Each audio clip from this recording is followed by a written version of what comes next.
Another tragic thing was a 17-year-old committed to murder. And what that leads me to say is there's two lives that never got started that's gone. I don't know what we're going to have to do to get this straightened out, but ladies and gentlemen, we got to learn to love one another. And we got to do exactly what that scripture said. We got to trust in God. We got to trust in him. And our thinking won't be like that. Our thinking won't be like that. Oh. It's just like Proverbs when it starts off. It says, my son, do not forget my teaching, and may your heart observe my commandments, because they will add many days and years of life and peace to you. Do not let loyal love, faithfulness leave you. Tie them around your neck. Write them on the tablet of your heart. I just had to read that. I'm sorry. I was sitting there looking at it. I had to read that. I want peace. I want peace in this country, and I want people to start loving one another. You can't tell me it can't be done, because I know it can. I remember my granddaddy telling me about how they used to cook a hog. And before they got ready to cook the hog, months before that, he would go around to each house and then pick up slop. And then they would clean and cut the hog up. He'd go back around to them houses and they share with each other. They didn't have much, but what they had was love and looking out for the neighbor. Everybody got some of that meat. Everybody got some of that meat. And everybody got some bacon, everybody got some pork chop, everybody got some of it. We got to get back to that. We'll be right back with Truck Talk with Wiley Sanders Truck Line. Have you ever dreamed of working for a trucking company that had Blue Cross, Blue Shield, had 401k with a 4% match? If so, then you ought to call Wiley Sanders Truck Line, the trucking company that makes dreams come true.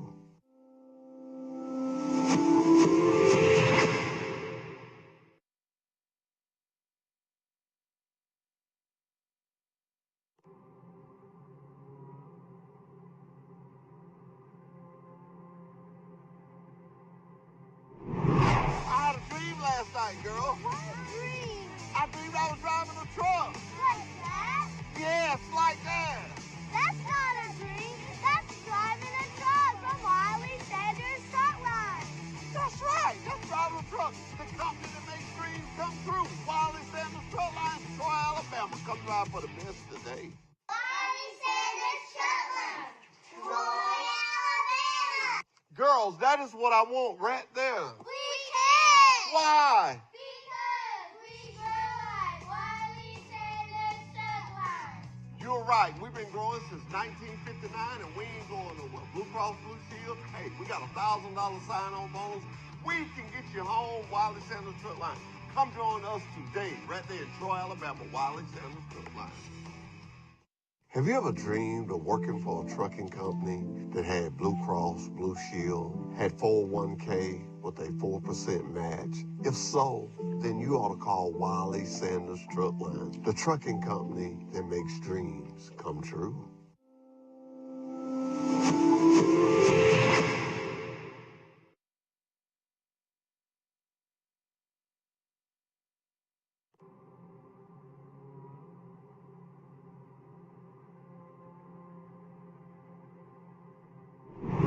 I had a dream last night, girl. What dream? I dreamed I was driving a truck. Like that? Yes, like that.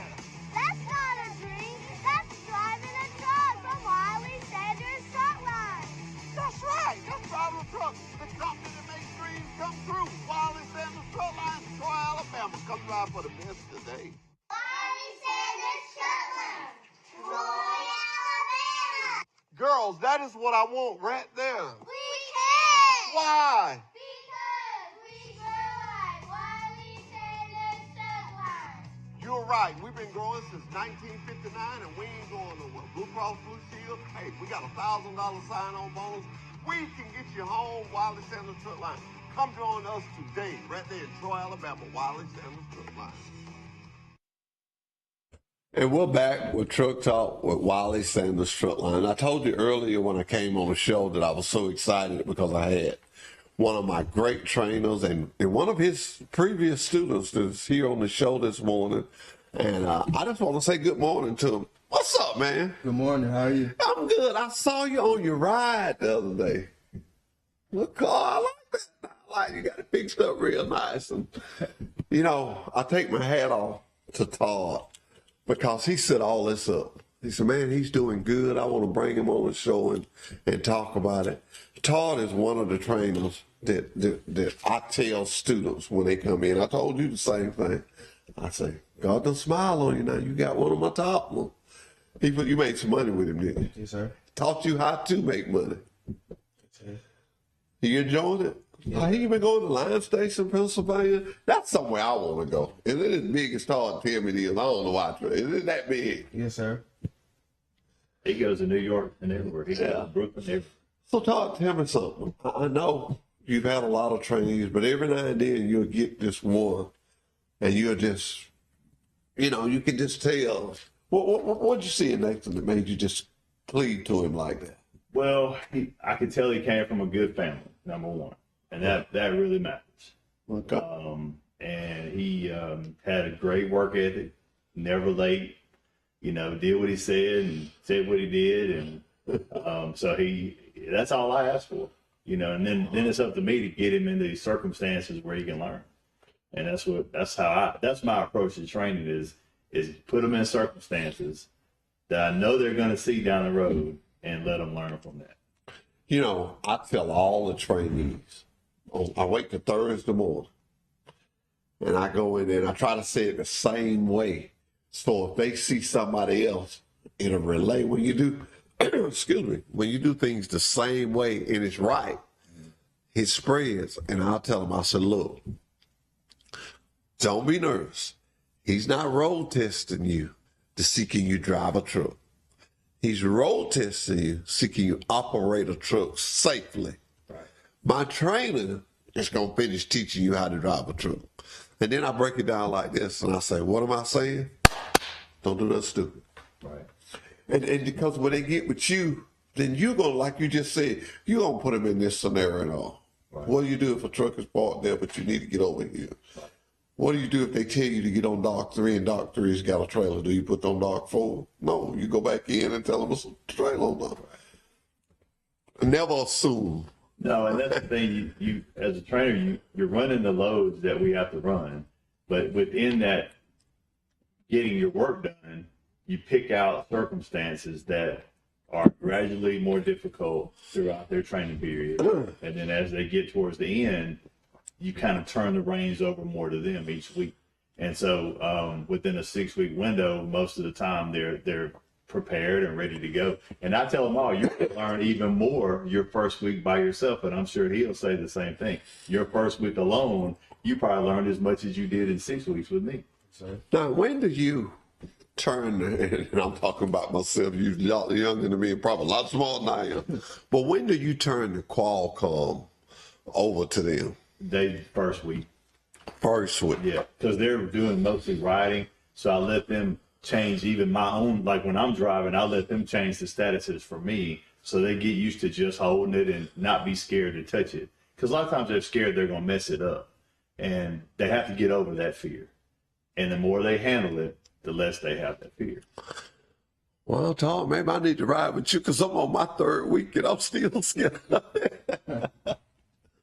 Oh, now I know you're trying to figure out what am I doing, what am I talking about. I decided a couple of months ago that if I'm going to go to schools and talk to students and stuff, I need to be a little more involved in the driving side. So I can say, well, I've done that and I've done that. And the Qualcomm, I don't want to tell a man, oh, it's not that hard if I've never tried to do it. I don't want to tell a man to go get his hazmat and I haven't tried to go get mine. So that's lead by example. And when I saw you Saturday, I was tickled to death. Anytime we bring a trainee in there, Dale, Brandy, Ricky, all of us, when that trainee tests out, we as happy as y'all are. Because of the fact it starts at recruiting. And if they don't make it, so it don't matter what the guy did. That one y'all bought in, he didn't make it. We get to know them the best we can. That's why I love to bring trainees in from these local schools, because I got such a reputation with them, and I think I can say this on TV. They will tell me if they see a student, because they know our system. Well, I say this, let me clear it up. They know our system. They know how we work and how we run. If they have somebody in that class that's not a fit for us, they'll say, you don't need to do that. And I respect that. I respect that. But when I hear you talk about a trainee and you think enough of him to take your Monday off to come here and be on the show, I take my hat off to you. Now, you know I was going to ask you more questions I asked him. What would you suggest if a trainer was, say, struggling? What would you suggest? 3 maybe very important steps that you found that's been good for you. Not saying it'd be good for the next person, but did you like to share this 3 little really important steps that you would do? You mean as far as a trainee that's maybe having a hard time? No, a trainee to just get on your truck. What's the first 3 important steps that you do? The main thing is really, and this is more from what you guys have done, really let them embrace the handbook that we have, that y'all invest time and money into, culling it down to what's most important for the driver, because it's a tool for them. Everything that we, in my opinion, everything we give to them is a tool to help their job be easier and safer. And so the handbook is really important. The next thing I do with them when they get on the truck is I try to explain to them without overwhelming them that nothing we're doing is really hard. It's just really impress upon them that it's just routine. Yeah. And when you get in a good routine that's efficient and safe, then you don't have to worry about all those other problems as much. I mean, things happen, but if you get in a good routine that's very efficient and very safe, and you don't put yourself in a stressful way, you come out better, and then you start making money on your own.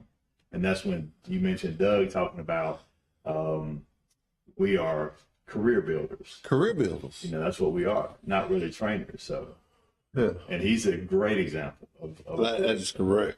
Yeah. How old are you, if you don't mind? 23. 23 years old. 23 years old. Yeah. And he came out of truck driving school and is making more than most people make that went to 4-year college. Oh, I say this every Monday morning. Truck driving, and I don't talk about another company. I just talk about us. It's the only place you can go to school. 4 weeks, 6 weeks, or 8 weeks. Come on that job and make $50,000 to $60,000 the first year. In the second year, it's up to you. And I keep talking about your car because I love success. I know that you probably, worked and saved, and that's the kind of car you wanted. Yes, sir. And so I got to ask you this. When you got to getting close, did you get anxious? A little bit. So did you make you a plan to be able to get it? Yes, sir. I love those cars. I love cars. Man, that's why me and Todd get along. We love a car and a motorcycle, and we love to work. Now, going back to the driving, I won't get on that car conversation. I go downhill. But I heard you say being on time. I've heard you, and Dale has heard you say it too. I think one of your tests is, if I got to tell you, he's going to be there at 7 o'clock. The way to get you going looking the other way about him, if he don't be there at 7 o'clock. That's really important, because if he can't start being on time with you, that's going to cause a problem in customer service. That's going to help. Well, even a step before that, what it tells me is that this person don't care. And it ain't about, I'm going to run the load and whatever I got to do to do the job. Yeah. But when they get on their own and they're that way, it affects customer service. It affects their own money. Yeah. And then it affects their relationship with dispatch. It affects their relationship with everybody at the company. And so then they start getting these loads where they don't pay as much because it's somewhere that they don't care anymore. So it's really important to be on time. Even if I say, hey, meet me we talked, and I said, hey, meet me down there about 7:45. Well, he beat me down. And that's because I know how he is, Yeah. So it is important. Punctuality. And I got that from home too, because my dad was military, and if I said I was going to be there, if I wasn't there, it was price to pay for that. So, well, I found out in trucking, if you're not on time, it has what we call a domino effect. Right. It just goes downhill from there. If you're supposed to be there at 8, you get there at 8:30. Then another truck is in your slot. Your dispatcher can't give you nothing because now he don't know what time you're going to get unloaded. And then you wind up getting unloaded at 1 o'clock. Well, he ain't got nothing right now. Well, he's got something. But they quit loading at 3, so here you're finding yourself. You get over there at 10 minutes to 3, and they said they ain't going to do it. So you've lost a night, a day's work.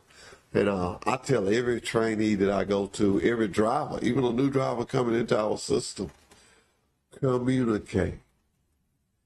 It was no doubt in my mind that you was going to be here this morning. Right. Because you didn't call and tell me that you wasn't. Right.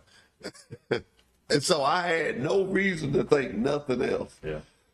But if you didn't communicate, or if I didn't know that you was a communicator, I'd be like, man, I sure hope he comes. You know, you can't do that in trucking. No. I'm going to tell you something. Y'all two names are not on this, but we got a screen we can go look at. And dispatchers will make notes about you. Somebody said, well, they don't ever say nothing about me being late. They don't say nothing to you. They probably have said it to you, but you one of them guys that don't listen. But they got it marked in that computer for the weekend guys. Don't put him on nothing that has to be on time. Don't send anybody. You don't want your name to be like that. You want a green light. I call it a green light. You want when they punch up 7727, put your driver code in. Very good driver, can do anything. Because in the long run, it's like you say, Todd, it's going to benefit you. Right. Now, I got my big question. He's almost been here long enough to train one day. I told him about that. I had to have one. Yeah, you've been here almost 2 years, right? I always ask trainees, and I'm going to tell you what I do. A lot of people like to be by themselves, especially the younger people. So what I started doing is, and I've been trying to get my safety director to go along with me because he believes in career builders. So I'm trying to tell him, well, boss, let's get them to build one career if they don't build no more. But if all the trainees that came in would train one person, it would just help the cycle so full. Me and Dale, and I'm going to bring him on in a minute when we pull these tickets, we go through, sometimes we spend an endless hour. Now, what are we doing? We're trying to find somebody that don't smoke, don't do this. But somebody like you, it's a little different. Because you're going to call me a week ahead of time and you're going to tell me this guy coming out. Right. We know what your feet is. We know what you like. It's a lot quicker. But a lot of people, we have to wait into nothing, no offense trainers, and see do they want to take enough. I believe in taking 2 weeks, but as you told me, I'll tell you when I want to break. So I believe in that too. But it is a job to keep the trucks full with the trainees, to keep them on a truck. We turn down so many people. That's why we've got to the point, we schedule you and you don't come, we about won't rebook you. Or if you come and you're not prepared to work. And Mr. Willie Green made this tonight. I took it after him. I don't know. I'm trying to think. I think of everything. But he did a little trick. He's military like you. And the first thing he asked a trainee when they would get to the truck, where's your handbook? Mm-hmm. And he said that he did his own little test. And the ones that showed up that truck without the handbook, they showed up without a lot of other things. So me and Doug and Dale and all of us, we got together, and Keith Lamassa, Chief Compliance Officer, and we said, we going to get a trainer, the authority. He don't have to enforce this, but he does have the authority. And I tell him every month, I say, now if you show up without your handbook, he can tell you he'll pick you up when he come back. Yeah. And you got your handbook. That way is to show them how important it is to have that. You got a week, you're going to be sitting over, you get to go down the interstate. Once it gets this way, there ain't no signs to watch, and you can be, but you can be reading that handbook. The handbook is, they spent millions of hours. Dale, Keith, Daniel, Ron, Eric, dispatch, everybody. And like you say, condensed it to a form that you can read it in a week easily. And I tell everybody when we hire them on Monday, please read this book. And I give a little test on it on Thursday. Because that book can put you most people don't do it, but you find out you get in a bind when you don't. When you buy something, what you do, you read the instructions. Right. If you don't, you wind up with a whole bunch of boats left over. You know, since y'all did that, I haven't had one show up. I don't even have to ask them anymore. They just show up. So this is what I got, my handbook, my law book, and they got everything in the backpack or whatever. Yeah. So it's. I stress it. I stress it because really, Mr. Willie Green, and I thank God for him, he really had a good point there. I'm going to work for a company. I just got out of truck driving school. I don't know where I'm going. I need to know what's going on. I need to read this book. Right. This is my source of information. It's like your road atlas. Mm-hmm. Now, speaking of the road atlas, do you still teach from the road atlas? I know this GPS has just took over the world. I don't much anymore, only because our system with the route suggestions and the fuel stops, I teach them so that you can do the job even without either one. If you can read a road sign, you can do this job. So now the ones that are in the age bracket of road atlases, which I came from, we do that. I have one. Yeah. But the ones that are younger that I would spend 6 weeks teaching map reading skills to, I'll let them use their GPS, but I tell them all, you default to what this computer says. The route that they want us to take is the route they want us to take. This is what you take, you know. And so, this is where you fuel it. Right. This is where you fuel it. And they do all this. And sometimes I have to explain that it's not just because they want to make it hard for you. It's because they're saving money at these fuel stops. That's why they do it. The president of the company, Mr. Trace Parker, when I was driving, we fueled at Petrol's, TA, and Love's. Mm-hmm. So we never really had to call as long as you was at one of them. But what Trace was telling me, they can take a trip from here to Pennsylvania, and they can map out certain places that you can buy fuel, and the savings on that fuel, they got it already calculated and figured up. Where fuel in Virginia may be. And, you know, you get to add this over. And he explained, I thought it real nice of him to sit down and explain it to me. Yeah. You get to add 450 trucks, and all 450 of them spend 15 cents more on fuel than they had to. Right. And just add that over 4,000 miles. Yeah. And you see the number that you come up with. All of us guys, we've been places before. I do it all the time. When I'm driving and I know I got to buy some fuel, and I look up and I see where some is really cheap at, and I'm needing some and gonna need some, I'm gonna get me some now. Right. I got to buy some anyway. Yeah. So you can see where it makes sense. It's not to punish the driver, but the more money the company makes, and the older you get, you'll figure this out, the more money that the company makes, the better they can pay you. Right. The better equipment they're going to have, the better technology. I tell people all the time, if it's in the trucking, we got it or we on the way to get it. Yeah. We are modern. We are modern. That's just, and that's why I felt like I had to get back into it. I said, ooh, and I ain't ready to retire. I said, this thing going to pass me by if I don't. You know, I like to wait too late. I might have to get you back on one of them corners now. You can't tell nobody to talk when you teach me a little something. I got to take some skilling from a professional. So let me ask you this: what went through your mind the first time you rolled out that gate? With Todd. A long time ago, then. Yeah, a long time ago. I was excited, ready to get on the road. Well, you know what we say about you on the yard, huh? What? You're one of the nicest, quietest guys, but you ain't bothering nobody. When we see you, Okay. if you come in there and get you a bottle of water, if I'm on the phone, I won't get to speak to you.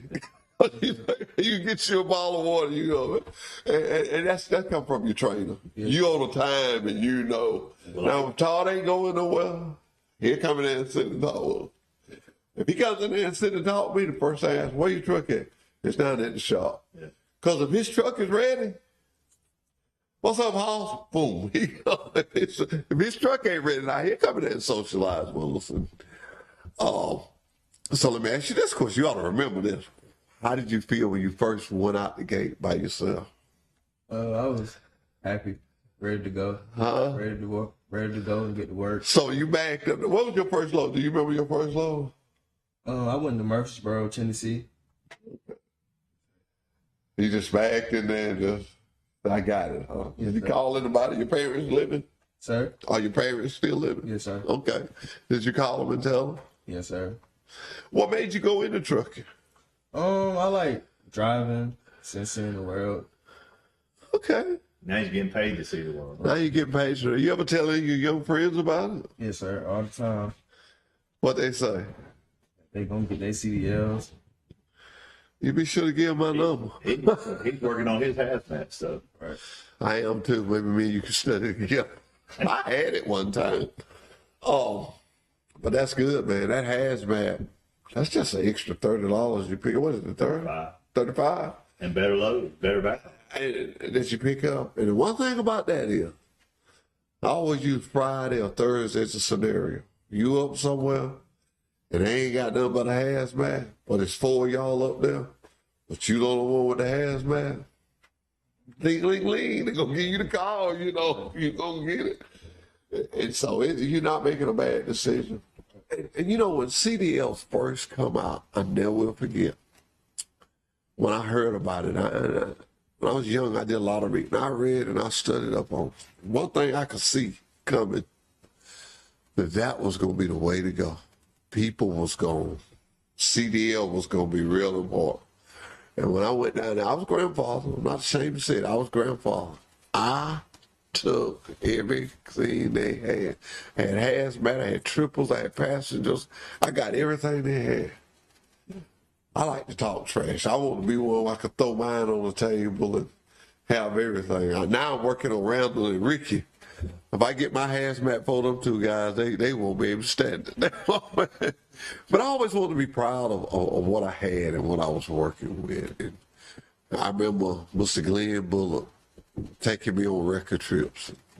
And I saw him turn a truck over one day. I saw how he did this. And I was pulling the chain. And the whole time, I was running with that chain on my shoulder, tying it around that tree. I thought, I'm going to learn how to do what he doing, because he was the director, man. And I learned how to do that stuff, and I drove the record for several years. But it was that trip, them trips, not that trip. Them trips I went on with him when I was working on the wash rack. And they need some help, and he would take me with him. But once he saw that I was really trying to learn it, he started helping me and teaching me and showing me. He was one of the people that told him that I could drive the record. Yeah. Because when we go somewhere, and our city is, but when we go somewhere, we be coming back. He said, "You want to drive some?" Well, heck, man, I'm 20 years old. You tell him I want to drive this thing with a front tire and that? Why? Heck yeah, I want to drive it. And I learned how. So it's a great profession. Especially you married? No, sir. Oh, especially a single man. You got no kids? No, sir. Ooh, man, stay like that until you get ready to settle down. Sir. You'll be in good shape. You get the 401k? Yes, sir. Okay, then. Okay, you been doing 4%, ain't you? I've been doing the max. Doing the max. That's good. That's good. That's good. Well, maybe you'll get driver of the month. Dale, we're going to ask you to come up here. Because I know you got to get back. We're supposed to have some cheerleaders here today that was going to pull the driver of the month. Something happened, huh? That is the fertilizer division. Dale, you got to work with these people. You better pull some good names. Can't let y'all drivers pull it. Michael Coco, Michael Coco. 680. Truck 6A. All right. You know about driving the van division? Yes, sir. Can't let you pull it. You know, I know you know somebody drive. Yeah, we can't let y'all pull it. One of y'all friends will come pull this thing out of here. I have to leave. This is the van division. Well, they're shaking them up, boy. Edward McWater, 12553, drive for Thomas Higgs. TC. Oh, boy. Oh, boy. Tell you a story on Edward. He was driving in the dump division, and man, Edward's wife runs with him. He runs hard. He's got a Harley. He just a real nice guy. It's the boat division. Right? Yeah, this is the boat. This is Todd division. Uh-oh. Greg McCord, truck 4200, TJ Snee. Yeah, that's one of them new trucks. Yeah. Have you got one of those yet? Not yet, because they didn't have the double bunch yet for the trainer, so Oh, okay. I'm still breaking mine in. All right. Pull the Sharp employee of the month. Sharp employee. I got it. Who we got, Sharp employee? Let's see. Cornelius Hall. Cornelius Hall. Well, Cornelius get to put his own name up this time. He puts all the names up when we win. Thank you, Dale. Huh? You what? Oh, that's it. Dale, you got anything you want to say, Todd, while you up here? Man, thank you for the job, you do. Appreciate what you did. Training and otherwise. Yeah, that's good. And thank you, too. Thank you. You know, and I tell all my trainers, we got some good ones, but thank you. Stephen Sanders, the owner of our company, he's always said you can't pay them enough for the things they do, the risks they take of training people. People don't understand this, and sometimes the trainee don't understand it. And that's why I started a program by the week of, as soon as I know, quick as I know, I get them two guys to exchange numbers. And I've had to work both ways. I've had them to start talking, and they hit it off. And I've had them to start talking, and the trainer come back and tell them, so, man, me and this guy ain't going. Because you can tell by just talking to a person and just seeing, or y'all going to be able to get it. I got a trainer, his name is Osman. I'm scared to say where he's from. I think it's Australia because he goes home every so often. But he was helping me with the kind of people that he could work with. That's all he does. He's like you. He loves to train.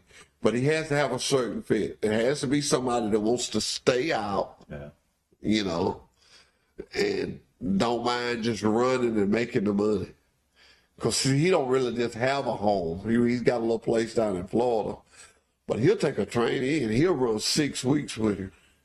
And then he'll go to Florida. Or go, his parents are still out of the country. He'll go out of the country and see his parents. He may do 3 trainees in a row. And then go see his parents. So it's all different fits for everybody. And I'm not trying to get you just to be a trainer full time. But check it out one day. Train somebody. Train one of your friends. Yes, sir. Yeah, train one of your friends. Tell them to call us. I'm going to Wilcox County. I think I'm going. No, I'm going to Selma Wednesday. Going to Wilcox next week. But there are so many places that's getting a CDL program. What CDL school did you go to? Oh, the one in Ozark? Ozark. Okay. Yeah, you come down there with Ricky Free. That's where he goes to school at. Yeah. Well, there's so many schools. Learning B. Wallace, they're just branching up everywhere. And I'm going to tell you why. Everybody's not going to be a doctor. Everybody's not going to be a lawyer. But they're seeing COVID. And I like to think something good out of COVID. Badly, sadly to say, but COVID was the best thing that ever happened to the truck driver. Even though it was bad on one end, but on the other end, it made people respect what a truck driver does. When they was worried about their toilet paper, when they was worried about their water, when they was worried about their soap, their cereal, stuff like that they know. Trucking moves this country. And these colleges are getting into it. And these guys can come out and make some good money. They come out and make some good money, and I try to jump right on. Now, it ain't for everybody, but I like it. I like a school, to be honest. When I go to a class, I don't go there to get everybody. I go there to get everybody that want to drive a truck. Because I stand right there and tell them, this ain't for everybody. Can you be away from home? Can you do this? Can you do that? You know, because some people just get homesick. I had a guy, still talk to him today. I went to the school, right up there in Trenton Tech. He wanted to drive, you know, and he called me wanting to drive. And I forgot who, I think might have been Robert. But I put him with somebody. And he went out the first week. He come and told me, he said, man, I don't know about this. He said, I don't like being gone. I knew then it was going to happen. That second week, just as nice as it could be, he said, I can't do this. You know, everybody, you got to have that. You got to adapt to that. Yeah. Now, I love it. I loved it. I love being gone, and especially with the bug division. To me, the best division we got. You know where you're going, but you always know where you're going when you get there. When I drove the record, I always know. It don't matter how far the trip was, it was 1,500 miles, 2,000 miles. When I got there, I was going to be coming back to Troy. Yeah. And I had a system. I don't care if I got there at 2 or 3 o'clock in the morning. Most of the time, I dropped and hooked and started home. If I didn't do but an hour, because I like this thing, I'm always going to be going back home. As the years went on, I got, well, that didn't make no sense. I'd go up there and drop a hook, get me a good night's sleep. And I will tell you this, and I know Todd has stressed it to you. Rest. Yes, sir. Keep your rest. Keep your rest. Fatigue driving is a bad thing. Yes, sir. We were talking this morning about his trip today, and I asked him from here, you know, how far he would go typically, because he runs his load often. And he was telling me, and I said, you know, I told him, I said, when I first started, you know, I'd run about 100 some miles farther than where he's going to go on the same trip. I said, but 10 years ago, that didn't bother me so much. But as I got older, it didn't really make a whole lot of sense to push myself that hard on the first day and then be tired all week, you know, because you got to work all week. So he does right by pacing himself, being efficient, getting as far as he needs to get to make his week work money-wise. But again, getting plenty of rest and eating the right foods. And that's a big one, too, that a lot of people don't talk about is eating the right food. Yeah. And it's hard, but it can be done. It can be done. Do you have a refrigerator? Yes, sir. Okay. How far will you go today? I'm curious now. You going to Lime Station, Pennsylvania. How far will you go today? Fort Chiswell, Virginia. Fort Chiswell, Virginia. How many hours is that? About 9. Yeah. Okay. And then how many more hours is it on up Lime Station? When I get up the next morning, it'll be like 4 hours I have to drive. Okay. So you get up early? Will you get up early? Yes, sir. Okay. And coming back, how you do it? Run my whole clock. What is it about coming home? Yeah. You run your whole clock coming home. Yes, sir. Well, I'll tell you something. The clock is, man, is that modern. Like I said, I've been doing it this weekend. They just sits up there and tell you how much time you got left. I'm supposed to be going to Wilcox County next week. They're having a job fair over there. And we may not get no drivers out. I don't think none of them will be 21. But yet still, they want to see a truck. And sometimes you have to give a little. Just, you know, maybe be some daddies and some uncles over there, what I'm looking at. But anyway, and I was thinking about that. I said, now, if I take this truck over there, they're going to want me to go get some freight, make a little money with it. I was like, well, what if I get over to this school and stay too long? And it's got me counting my hours. I was like, I get back for 11 hours. So somebody had to come get me. Oh, man, I help you with the clock. Yeah, help me with my clock. But let me tell you something. One of the things I stress to everybody, I don't have to stress it to Todd, he's a veteran, but to the young guys, man, please do your clock right. I work over there in safety, and I see the stuff that Doug and Daniel has to deal with. You see them on TV. Call me, Alabama, the metallic beast. Man, it's lawyers, and that's all they do. They got a scanner sitting. I'm serious. They got a scanner sitting on their desk. When they hear a wreck with a big truck in it, they be on the scene. So keep your paperwork together, keep your system clear. Make sure if you go to the doctor, he give you some medicine, tell him your profession. And he'll tell you whether you can take it or not. He should know. If he's not sure, then you call Keith LeMasters and make sure. There's nothing like taking care of your own self. Don't just assume.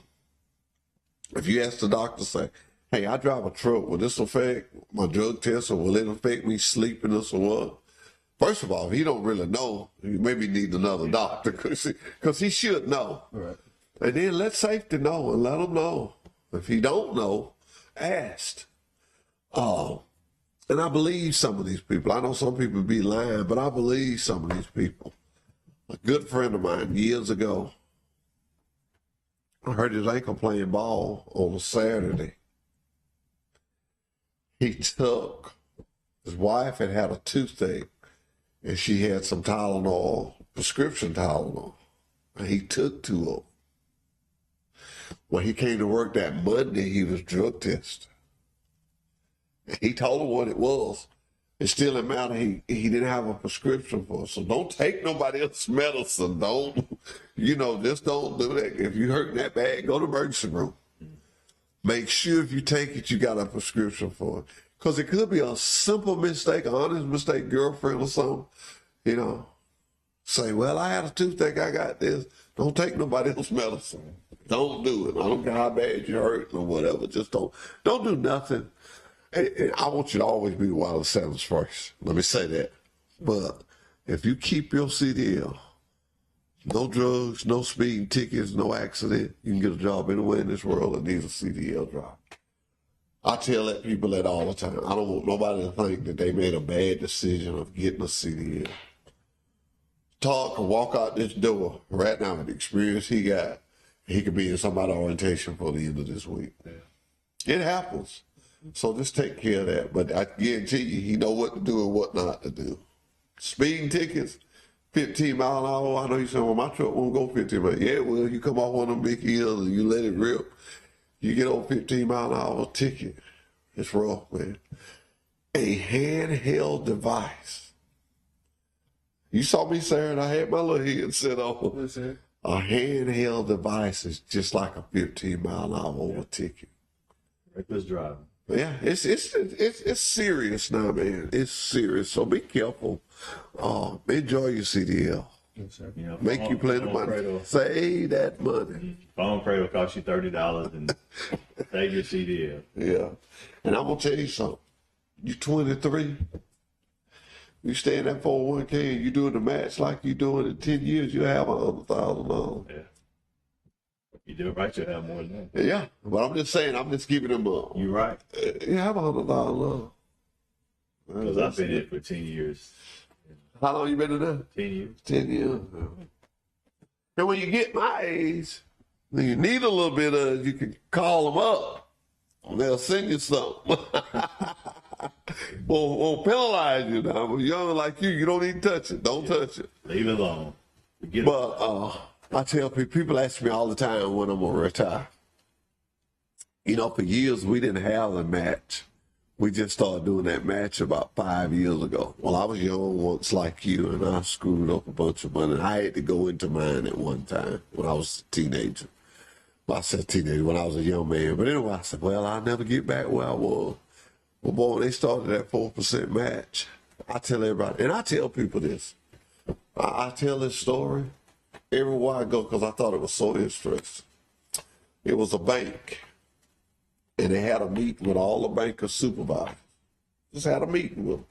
Listen to me carefully. And so the guy was talking about the benefits, and he said, guys, we've got some people that are not in our 401k, and we're matching it. See what the problem is. See, is these people going to leave or what? Just wanted to know. And so after the meeting, one of the guys told the bankers, told the boss, one of the bankers who had people under him, he says, that one of my guys that are not doing the match. And the boss looked over and said, no, it's not none of your people. He said, why you ask? He said, well, I just want to make sure I didn't have nobody that stupid working for me. He was going to go get all his employees. I mean, you're throwing away money, and I see a lot of people that do it. Yeah. And I campaign for it, and I tell them, I said, man, I don't get paid nothing for doing this. I said, I'm just to help you. And then if you do get in a tight, you do know it'll help you when you get ready to get a house. Yeah. They want to know all that. Todd, I tell you, they want to know all that. I went and asked one time, was I was going to buy a rental property, and they have certain rules about it. So, but if you ever need that, just go down to insurance and they'll explain what you can and can't do and what the penalties are and all that. But you know, yeah, you're right. I mean, I didn't sign up for it when I first started because they didn't match. And so I thought, I'll wait. And then and they didn't match in longer than 5. It's been about 8 because I've been, Okay. I've been doing it. I was just trying to figure. Yeah. And, but it didn't take long. And I've changed mine a couple of times because I kind of watch the market, but, Yeah. but, it grows like a weed when you leave it alone and just don't look at it. And, it grows fast. Yeah. And I don't mind telling you, as a young person, I've been doing it for 8 years, and I got over $100,000 in mine. 8 years. Yeah. But And he steps. yeah, but He steps. He keeps. But you gotta. And it's not that I put the maximum amount. So I know a guy right now, Wiley. He's my age, but he started about 3 or 4 years ago, and he puts about 20% or so, whatever the maximum they'll let him put in, plus the match. But he just does it because of his age, and he wants to get as much as he can. Yeah. So at your age, you got a lot of years ahead of you. A lot of years. So. I said my last 3 years that I was going to do the match, but you know what? I don't know. It's just what are you planning to do? And I'm saying this as a bragging on the job. I've had a good job for a long time. I ain't got nowhere that I want to go. I'm serious. If I never left Pike County again, other than go to Bike Week, I'd be fine. Yeah. I mean, I've been all over this world, and I was fortunate to the late great Wiley Sanders. I got a chance to do a lot of work for him, and I got to go to a lot of people. Now, guilt gets me sometimes. When me and my wife will be talking, and I'll be talking about something, and I try not to talk about them, because usually if I keep talking to her about a place, I'll take her to it. Yeah. Because, I mean, I've been to California, I've been to the Bahamas, and most of the places that I went, I got paid for. There's very few places that I went that I have not got paid for. And so when I look at that, and I look at the older you get, the less money you need. Right. It's hard to tell you that. Because you get where a sandwich to you is just as good. I think, when was it? Friday night.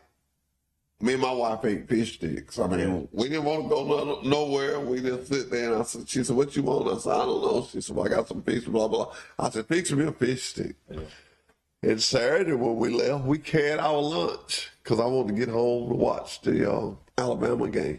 So the older you get, the less you'll spend. But I'm going to tell you something. How long have you been at Wiley Sanders? I've never asked. All my life. I come to Wiley Sanders to work a summer job. About 30-something years ago. I was going to work for the summer. My mom and them had a house in Pensacola. And I wanted to be one of them Florida boys. Well, I was young and wild, supposed to be going to PJC college. And we wasn't going to class. Being one of my first cousins, we was just partying. My mom and them came home one weekend. The house wasn't quite like it was supposed to be long. Then them old folks, they didn't ask you no question. They go upside your head. They put everybody out that house like to beat me and him to death. And my mom just, that Sunday morning, she just cleaned up. She said, you going back home? They cleaned the house up and put us out. Told us we was going to go to school or go to work. And she had a friend that worked at Wiley Sanders, and she said, get him a job. Don't give him no cake job. Saying he'll get his head straight. Well, the opposite thing happened. I went out there and I started working. Now, at first, it did the first couple of weeks when I was hauling that trash, throwing away them oil filters, I did realize I got to do something different from this. Yeah. And I saw the guys on the wash rack look like they kind of had it made. So I would always come to work, had a work ethic, because I was living at home with my mama. And she had my work schedule. So I don't care how late I stayed up Friday night, she made me go to work. Well, it was an advantage to that. I went to work one Saturday, and nobody showed up on the wash rack except me and the supervisor. And me and him was washing. We'd wash them and we'd pull them out. And I just riding with him, because I couldn't pull the other one up to wash. And so Willie Kelly, his name, he's dead and gone now. And I rode with him to the red line. I was looking at all them gauges. So I said, Mr. Willie, teach me how to drive this. He said, well, I'm going to try to get you over here with me. And if you get your side washed, I'll teach you. So that Monday when I came to work and I got my little old bucket that I was picking up trash with, he begged for me. I knew I was in there, boy. I knew I was in there. I set that bucket out. I shot over there. I was on the wash rack. And, it sounded like a joke, but to me, that was just like a great move up. I just went from this trash truck to the wash rack. Yeah. And then about 2 weeks later, Mr. Kelly taught me how to pull the trucks up on the ready line. Boy, I stood up there. I said, man, I got it made, Then I was always observant. Then a couple more weeks, I saw these hookup guys that would just come in on the weekends. Stinson Paul. I'm bringing up all kind of memory. People probably saying, golly, how's no other? Oh, man, Stinson Paul's sons would come in on Saturdays and hook the trucks up that was going out the way. Well, those guys wore blue jeans and shirt. I thought, I can trade these rubber boots in. I can be a hookup man. So I asked them about it. They taught me how to do that. I was in the cotton then. I said, I'm going to drive one of these trucks. I met a guy named Bert Brown. Bert was the record driver. And by then, Mr. Glenn Bullard, he was doing some record reports too. And he would get me and I would go with them. Well, when I was off, I would go with Bert. And everybody would laugh at me. Man, you just ride around and do you ain't getting paid. I said, I'm going to get that job one day. They ain't going to give you that. I said, still. And I just kept working. The moral of this story is don't let nobody tell you what you can't do. And I learned how to do it. And when it came open, I got it. And I tell people this all the time. You got to remember this. Now, we got to get out of here. Yeah. But the best decision I ever made in life was working. Now, I'm going to say for my wife was that, baby, it was you. But working, the best decision I ever made. Mr. Wiley Sanders bought a motorhome. And he asked Jimmy Golan who would be a good man to drive it. And Jimmy said, oh, Hoss would. He's dependable. That's what I tell you about being dependable. Even when I drank, I may be hungover, but I ain't lay out of work.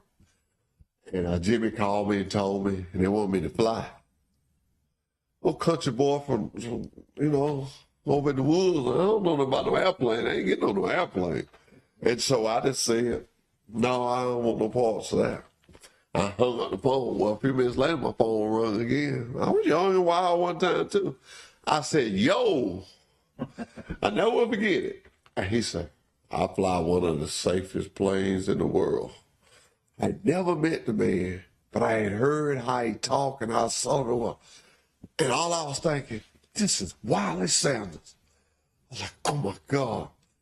He said, he can actually land on one engine. I said, yes, sir. He said, if you do this, everything he said, I said, yes, sir. Yes, sir. And he told me one time, I never said nothing in the whole conversation, but yes, sir. Yes, sir. Because my home training was always be respect. I was, yes, sir. Yes, sir. And so when we hung up, he told Jimmy, he said, I know one thing. That boy sure is manifold because he didn't say that. So when Jimmy called me back laughing, his phone rang. I'm still thinking this one. I said, hello? He said, yes, sir. Yes, sir. And in my first airplane trip, I was scared to death, but I always believed in the Lord. When I got on the airplane, I was sitting like this, and I was praying. And I nodded off to sleep because I didn't sleep good that night because I don't know I'm going to meet this man and drive this bus. And one of the pilots come walking back there. And I looked up and saw him. I said, oh, Lord, we crashed. I said, oh, Lord, we crashed. And it went from there. It went from there. I got where he depended on me. And if he told me to be somewhere, I was always there. I'm going to tell you what dependability will do for you. One morning, I was supposed to leave about 3 o'clock in the morning. And I got up and I went out to the house and I got ready to get on the motorhome. And they had a pajama party, and it was girls, and it was people all over, and I didn't know what to do. Country boy, I just shut the door. But the smartest thing I did, I set my bag at the door, because we was going on an overnight trip. I set my bag at the door, and I shut the door. And I went back to the car, and I was trying to think what to do. Well, I nodded off. When I woke up, it was daylight, and everybody had been looking for me, and I saw my phone. It was Terry. He said, boy, you're in trouble now, and everything. When I went across there, I said, I saw him and he pulled up. When by then, I had been doing work for him. I said, Mr. Wiley, I've been here since 3 o'clock. My bag is on the bus. But he told them that morning when they was looking for me, he said, if Jeff said he'll be here, y'all backtrack from my house to his house. He could have had an accident. The man had enough confidence in me to know that if I had told him I was going to be there, something happened. Be that way. That's my best advice I can give you. Whatever you say you're going to do it. And people will learn that. And if something happens, they'll be like, no, he didn't do that. He said he was going to be. Do what you say you're going to do. Whatever you say you're going to do it. And do your best ability. Glad to have you guys. You almost made me cry. I got to think about my life story. All right, we got to get out here. Todd, thank you. You know it's always open date for you. You the same way. I'm waiting on that first training you put out. Yes, sir. Until next week, this has been Truck Talk with Wiley Sanders Truck Line. See you in the sleeper. That's a new commercial. We'll sleep. I say.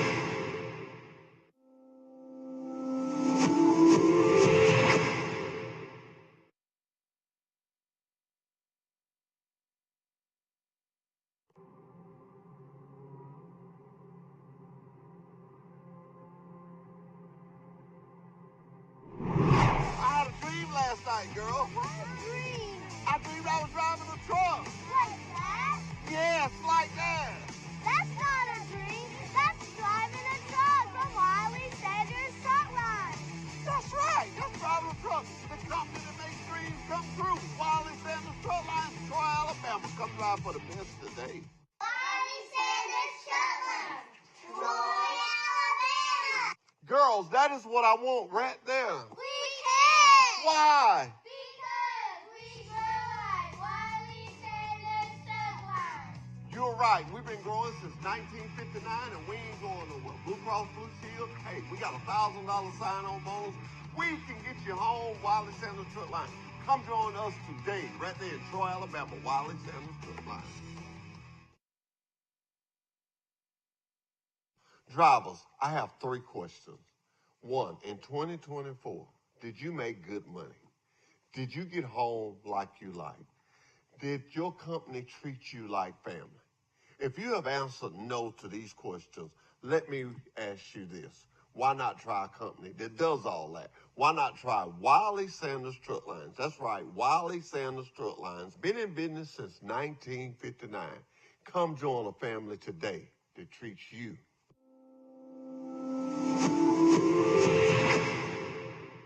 Have you ever dreamed of working for a trucking company that had Blue Cross, Blue Shield, had 401k with a 4% match? If so, then you ought to call Wiley Sanders Truck Line, the trucking company that makes dreams come true.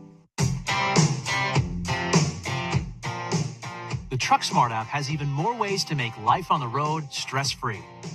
As always, Ultra One members earn points, gears, and Ultra credits whenever they fuel up at a TA, Petro, or TA.